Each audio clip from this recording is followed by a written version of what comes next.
तो दोस्तों नमस्कार। तो इंडिया में बड़ी स्ट्रेंज सी चीज देखने को मिल रही है। अगर आप थोड़े से भी सोशलिस्टिक हो, अगर आप सोशल मीडिया पर थोड़े से भी एक्टिव रहते हो, तो रिसेंटली कुछ वीक से एक चीज देखने को ज्यादा मिल रही है, वो कि हार्ट अटैक्स जो आ रहे हैं यूथ में। और ये पहले तो काफी रेयर होते थे हार्ट अटैक्स, लेकिन पिछले कुछ दिनों में इतने ज्यादा हार्ट अटैक के केसेस हमें देखने को मिल रहे हैं, वो भी खास करके यूथ में। अब यूथ जिसका नाम ही यूथ है, यानी कि वो फिट और अपने आप में हेल्दी होना चाहिए, लेकिन इसके अपोजिट हो रहा है। हमारे यूथ जो हमारे देश के जितने भी युवा पीढ़ी है, उसमें ज्यादा हार्ट अटैक्स आ रहे हैं as compared to the old citizens. और इसका क्या रीजन हो सकता है? क्या इंडिया में जो यूथ है वो एक तरीके से डिप्रेशन में जा चुका है, या फिर इंडिया में और भी कुछ इसके रीजंस हो सकते हैं जो इतने ज्यादा हार्ट अटैक के केसेस यूथ्स में बढ़ते जा रहे हैं? तो दोस्तों इस वीडियो में आज इसी के बारे में डिस्कस करेंगे हम कि क्या वो रीजंस हो सकते हैं जिसकी वजह से हमारे इंडिया का जो यूथ है उसका दिल इतना ज्यादा कमजोर क्यों होता जा रहा है। तो दोस्तों मेरा नाम है धीरज और आप देख रहे हैं द लॉयर शो।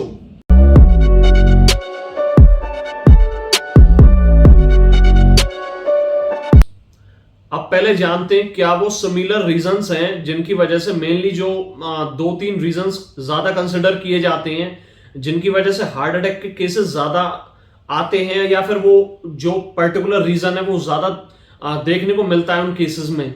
अब एक तो हमारा जो यूथ है इंडिया का, वो उनकी जो लाइफस्टाइल है डेली रूटीन की, वो बहुत ज्यादा खराब हो चुकी है।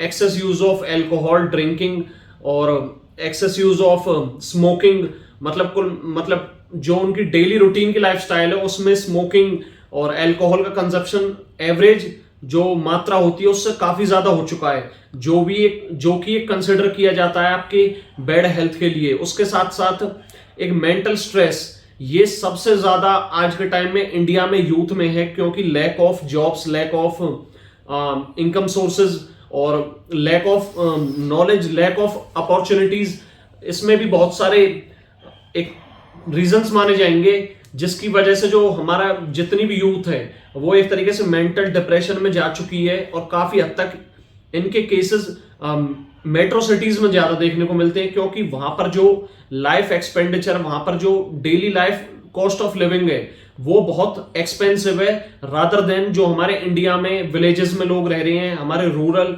एरियाज में जो लोग रह रहे हैं उनके कंपैरिजन में हमारे अर्बन सिटीज में वहां पर जो वो क्या नाम है कॉस्ट ऑफ लिविंग है वो ज्यादा है उन बच्चों की। अब कोई लड़का या लड़की बिल्कुल नई एज पे मान लो वहां पर रहना स्टार्ट करता है, अब सबकी एम्बिशंस होते हैं, सब एक दूसरे को देखते हैं, उस पे ये फोन है, उस पे ये गाड़ी है, तो सबका मन करता है कि भाई मेरे पे भी ये चीजें हों। और कहीं ना कहीं वो चीजें साइकोलॉजिकली हमारे ऊपर इफेक्ट डालती हैं, और इसी के चक्कर में हमारी जो बेसिक लाइफ है, या फिर हमारा जो जीवन जीने का तरीका होना चाहिए, या फिर जो हमारे मोटिव्स होते हैं, हम उनको भूलकर हम सिर्फ अब एक रेस में जा चुके हैं कि भाई मेरे पे ये चीज होनी चाहिए, मेरे पे जो इन पे है वो ही मेरे पे होना चाहिए। अब क्या पता उनकी क्या इनकम है। हम कई बार होता ये है कि हम डायरेक्टली एक सक्सेस को देख लेते हैं, उसके स्ट्रगल को नहीं देखते, क्योंकि जो आदमी 20 साल 30 साल मेहनत कर कर किसी मुकाम पे पहुंचा है, हम डायरेक्टली उसकी उस लेवल को देखते हैं, ये नहीं देखते कि उसने भी कभी हमारी तरह ही स्टार्टिंग की होगी। और ये चीजें समझाने से होती हैं। लेकिन इंडिया में ऐसी कोई काउंसलिंग क्लासेस नहीं है जिनमें कि बच्चों को ये सिखाया जा सके कि जो हमारी लाइफ है उसको एक डिसिप्लिनरी तरीके से भी जिया जा सकता है, एम्बिशंस को कंट्रोल में रखा जा सकता है, जिसकी वजह से हम इतने सारी जो परेशानियां आज के टाइम में खड़ी हो चुकी हैं हम उन पर कंट्रोल रख सकते हैं। इसके साथ साथ जो आजकल जिमिंग का कल्चर चला हुआ है, इसमें भी जो हमारे बच्चे हैं वो स्टेरॉइड्स वगैरह यूज कर रहे हैं काफी हद तक, और ना जाने कितने various types of drugs use कर रहे हैं वो, और उनके भी बहुत मेजर साइड इफेक्ट्स देखने को मिलते हैं। आज नहीं तो कल एट द टाइम कभी ना कभी तो वो आपके सामने आएंगे। After all they are drugs, और हर ड्रग्स का एक साइड इफेक्ट होता ही होता है। कई बार होता है कि उनकी जो हार्ट की वॉल होती है वो थिक हो जाती है। अब हार्ट की वॉल अगर थिक हो जाएगी तो ब्लड पंप होगा कैसे? अब जब ब्लड पंप ही नहीं होगा तो ऑब्वियस सी बात है कि हार्ट पर प्रेशर पड़ेगा, और हार्ट पर प्रेशर पड़ेगा तो हार्ट अटैक के चांसेस ज्यादा बढ़ जाएंगे। तो इसमें मोटा मोटी 2-3 पॉइंट यही कंसिडर किए थे। बाकी तो एक मेरे नॉन डॉक्टर हैं दिल्ली में, हार्ट स्पेशलिस्ट तो नहीं है पर काफी अच्छे डॉक्टर हैं। तो मैंने उनसे जब इस चीज के बारे में कंसल्टेशन की थी कि डॉक्टर साहब ये हो क्या रहा है और खासकर इस इतनी यंग एज में हार्ट अटैक्स का क्या मेन रीजन हो सकता है, तो उन्होंने मेजर 2-3 पॉइंट्स यही कंसिडर किए थे कि भाई एक तो बैड लाइफस्टाइल जो आज के टाइम में यूथ में सबसे ज्यादा देखने को मिलती है, लेट सोना, लेट उठना, excess use of alcohol, excess use of smoking, और उनकी जितनी भी डाइट है वो बहुत फास्ट फूड पर डिपेंड करती है, और उनकी जो मेंटल या फिर उनकी जो साइकोलॉजी, जो सोचने की उनकी तरीका है वो बदल चुका है। पहले जो हार्ट अटैक अगर किसी यंग एज में किसी बच्चे को आ जाता था तो 100 गांव में एक खबर फैल जाती थी कि उसको हार्ट अटैक आ गया, और उसका क्या मतलब एक तरीके से रेयर बीमारी होती थी ये। लेकिन आज के टाइम में हर दूसरे दिन अगर आपका सोशल प्लेटफॉर्म अच्छा है और आप ज्यादा लोगों को जानते हो, तो मेरे पास तो रोज 2-3 लोगों की खबर आ रही है कि भाई उसको हार्ट अटैक आ गया इतनी यंग एज में।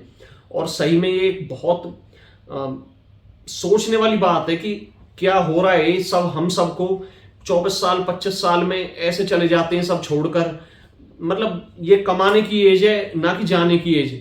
तो इसी के साथ मैं अपनी वीडियो को खत्म करना चाहूंगा। प्लीज अपनी लाइफस्टाइल को सुधारो, अपने ऊपर ध्यान दो। जरूरी नहीं है लाइफ में सिर्फ ये सब ये दिखावटी एम्बिशन से सब कुछ है। आखिर 90% तो सोशल मीडिया ही एक तरीके से फेक है। आप किसी को भी देख लो, किसी शहर में वीडियो बनाएंगे उसे कहीं की दिखा देंगे। इट्स ऑल अबाउट एडिटिंग, और ये सब हो रहा है, ये सच्चाई भी है।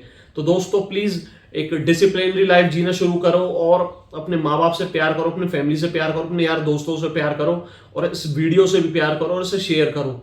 और इसी के साथ मैं इस वीडियो को खत्म करना चाहूंगा। Please like, subscribe my channel, and अगली वीडियो तक के लिए स्टे ट्यून्ड।